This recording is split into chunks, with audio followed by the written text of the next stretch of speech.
Welcome to Study Break, a recurring podcast featuring discussions of sports, music, TV, movies, and more. Today, we are happy to have Professor Maria Boyd, Cara Fordenbacher, Kalli Miller, and Rory Millard to discuss the Star Wars franchise. If you are a fellow Jedi, leave a comment below and let us know your favorite Star Wars character. Enjoy the show. Hi, and welcome to Study Break. My name is Rory Millard. I'm joined here today by our newest New Media Lab member, Kalli Miller. Thank you for having me. Also joining us is Professor Boyd. I'm excited to be here. And finally, we have our DCCC track and field and cross-country head coach, Cara Fordenbacher. Hi, friends. Thanks for having me. Today, we're discussing the Star Wars franchise and what made us become fans. So, Kalli, what made you interested in Star Wars, and who is your favorite character? All right, so what made me interested in Star Wars is my boyfriend, of course. He live, laugh, loves Star Wars and Marvel and everything else that I personally thought was like out of my league. I wasn't interested in stuff like that. But I really do enjoy watching like little snippets on YouTube for Star Wars. I haven't really got into like the movies and books and all that yet. But so far with like scene snippets, I really like R2-D2. I just think he's just adorable little robot.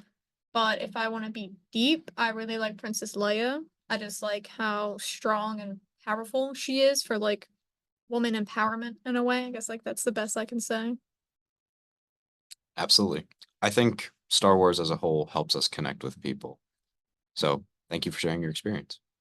Professor Boyd? So I'm a Gen Xer, and I have had the privilege and pleasure of having Star Wars in my life for my entire life. I was about 4 years old when I saw Star Wars: A New Hope. Actually, my family was a test family for HBO before HBO went nationwide. So my first Star Wars experience was on television, which is probably what I have in common with y'all. And then I got to see Empire Strikes Back and Return of the Jedi in the theaters. They're all my favorite characters the more I think about it. I mean, Princess Leia, absolutely. But just sitting here listening to you, I was reminded of being in the backseat of my family's station wagon on the way home from Empire Strikes Back, and Han Solo was stuck in the carbonite and they did not get him out. And I had to wait 2 years to find out what happened to Han Solo. I think that is where my trauma in my life began. It was not good. But yeah, lifelong fan. And Cara? Yeah, I can definitely piggyback off that. I am definitely more of a hardcore fan, kind of similar to Professor Boyd. I can remember like my earliest memories were definitely back in the days of the DVD. If we can all remember what a DVD is at this point. And I can remember watching kind of the second trilogy that came out. So Phantom Menace, Attack of the Clones. I definitely remember watching those with my siblings and my parents. They had all those on DVD. So that's some of my earliest memories, and then kind of going all the way through. I remember during like college, I didn't really kind of engage with the culture as much because I was busy. But then during COVID is when I really got back into kind of my Star Wars nerdiness, with the Mandalorian show and Baby Grogu and all of that. So that's kind of where I'm at now, definitely kind of embracing the nerdiness. And my favorite characters would definitely be Princess Leia is obviously up there as kind of like the OG. But also now that the show's come out, Ahsoka Tano, as you can see on my shirt, is probably kind of up there as one of my favorite characters right now. I think they did a great job portraying her in the show. And I really enjoyed being able to see her in live action. So it's kind of my favorite character at the moment. Mace Windu has also always been one of my favorites just because of his purple lightsaber. Whenever I was little, I just liked that he had a different lightsaber than everybody else. So that's kind of my favorites right now. Thank you. I liked the common theme that everyone was able to connect with people through Star Wars there. My favorite character in Star Wars is Captain Rex, who commands the 501st Legion. I fell in love with his character through the animated series, but I think he shows up maybe as just like a little background character in some of the. And he's a clone Yes. that's dressed as a stormtrooper, right? That they're stormtroopers, yes. Well, the Sort of. clone troopers were Yeah, I'm not into Kinda the like animated the- as much. the blueprints for stormtroopers. So the Empire kind of just copied the clone troopers. Some of the first stormtroopers were clone troopers. Yes, got For my second question, I have here, how do you connect with Star Wars? And I'll send it to you first, Kelly. So how do I connect with Star Wars is again, because of my boyfriend. In relationships, I like to keep it equal. So like if he likes something, I'll do it with him too in a way. I love new experiences. So how I connect is pretty much I don't know how to describe like how I connect, but like I just really like the vibe of Star Wars. It's not too like crazy bloody graphic because that's just not my type of thing, but I really loved Princess Leia definitely. She's awesome. I'll say that like Baby Yoda's adorable. I know he also goes by like Grogu. I think yeah, I know that's like a big thing. Some people don't like the Baby Yoda, but I still like it. They didn't I still tell us. think- They yeah, I didn't still tell us like the it. name for the whole first season. No. yeah, so So that's why I'm like, oh, Baby Yoda's adorable. But I mean, yeah, that's like the best I can say as I'm still a newbie to Star Wars. So Absolutely. that's like the most I can say. Thank you. Professor Boyd? So for me, again, going back on that theme about like people and Star Wars, my family, we have our ups and downs, but one of the few things that we all agree on is our love for Star Wars. And for instance, my mom got us all Star Wars ugly Christmas sweaters that matched, and we were expected to wear them every holiday season. And now I have a niece who, at the time of recording this, she's about 11 years old. And when I go down to visit them in Texas, she has a script for me. And one of the first things she likes to do is us to reenact the scene from, is it Revenge of the Sith, the episode 3, but with Anakin and Obi-Wan. And she always plays Anakin. And she knows every single word, and she lies down and pretends that she's like burning in the lava. It's fantastic. And then I'm like furiously trying to keep up with her with the script. So it's great being able to play and connect through this, piece of pop culture that I think is a standalone against all the other pop culture that's out there. I'm sure Professor Boyd can relate, but working on campus, I've been working here for about 2 years. So I've experienced one kind of May the 4th week on campus last year. But we have some students that are just like very diehard, hardcore Star Wars fans who will come to campus like in their Jedi garb, in their helmets, like full on costumes, which I just love to see on campus as a Star Wars fan. So that's kind of like in my current day, how I love to connect and relate to it is just by students coming in my office and me having all of my Star Wars Legos and like my Baby Yoda action figures and like stuffed animals on my desk. So it's just like my favorite way to connect in this current moment in my job, because I get to work in a job where I can nerd out and like talk about Star Wars and like the things that I love with students. So it's kind of a big way that I do it now. Also in my house, I just have a bunch of Star Wars Legos. Love going to the Lego store to get Star Wars Legos. But that's kind of the biggest way right now that I feel I can connect with Star Wars. It's just with students. Absolutely. I know when I was growing up, I mean, I'm still a fan of Lego, but growing up, Star Wars Lego sets were always They're the fun. ones that I would go pick out. The Lego animated specials for Star Wars Oh, are the games? fantastic. The games were where Yeah. I played Yes. hours. Yeah. Like a Lego Star Wars game Oh, for like oh, yeah. Xbox. There's a few. I swear There. I played one before and I was like, this is cool. Well, Mhm. there was Lego Star Wars, the complete saga, which I started on. I know that wasn't the first one for any diehard Lego Star Wars fans listening. And then there was a game based off of a season of the Clone Wars show. I think Okay. it was season 3. And then the most recent one was a game based off of the entire Skywalker saga. Oh, actually, sorry, I missed one. There's a Lego Star Wars game for, I think, the first sequel, but don't Okay. quote me on that. Okay. No, I remember playing those on the Wii whenever I was younger. That's what I Yep, played them that's on. what I did. Right up in there. Yep. And the final question I have, I'm start off with you, Kalli. Why should people watch Star Wars? All right. From coming from a newbie, since I'm the only one who's like a newbie with Star Wars, why should people watch it? New experiences. Number one, so cool. And we don't have Star Wars in real life, you know? So I think You can it's dream.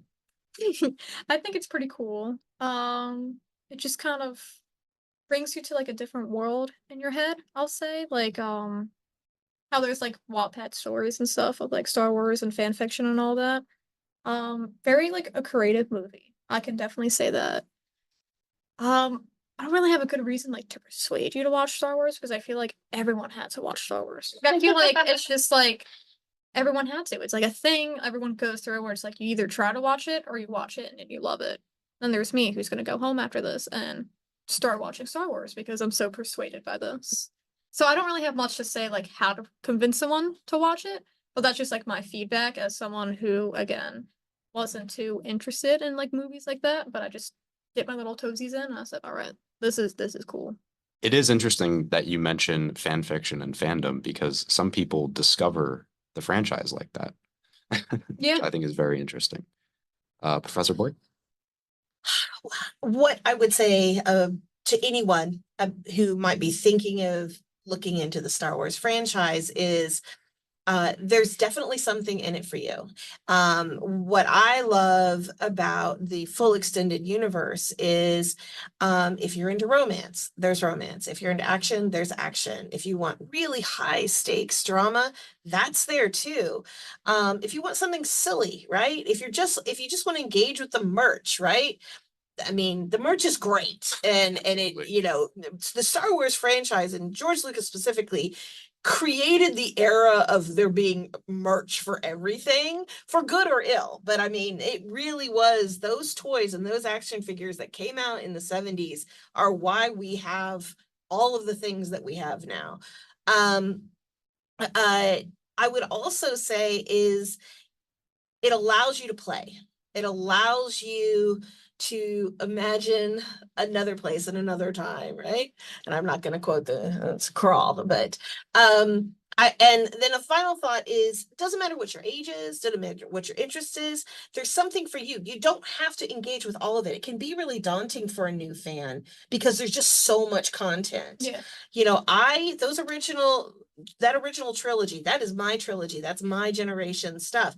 But I've come to really respect millennials and Gen Z and how they grew up with the DVDs and the VHS and the prequels, and to watch clips of the different Comic Cons where people like Hayden Christensen are finally getting his due, and you know, and knowing that people loved him, and when he didn't know that when those films originally came out, that just warms my heart that fandom evolves and there's a space for everybody.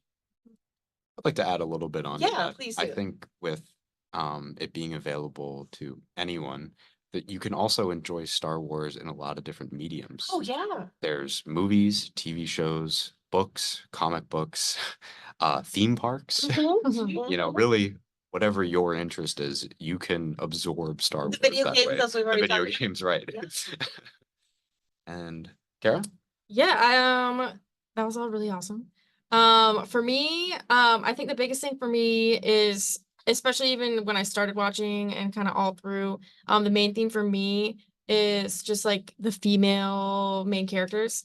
I've really connected with a lot of them, Princess Leia being kind of the OG, but then even Bo-Katan and then Ahsoka coming through with the Clone Wars era. And then it's really cool to see just like young women and young girls today who have even the newest trilogy with Rey, and even my girl Rose. I know, but and then Lieutenant Connix, just like seeing all of them kind of come through and having those main characters, female main characters, doing big things, badass things in the galaxy, which can kind of be reflected in life today. So that's kind of like my biggest takeaway that I've always loved, is being able to have female characters in kind of a live action sci-fi kind of way, and not just being kind of girls doing house chores or things. They can go and do big things, and be main characters and go battle and like be awesome with a lightsaber. So that's kind of like my biggest takeaway right now, as I've kind of grown into the franchise and things like that. And does anyone have any final thoughts?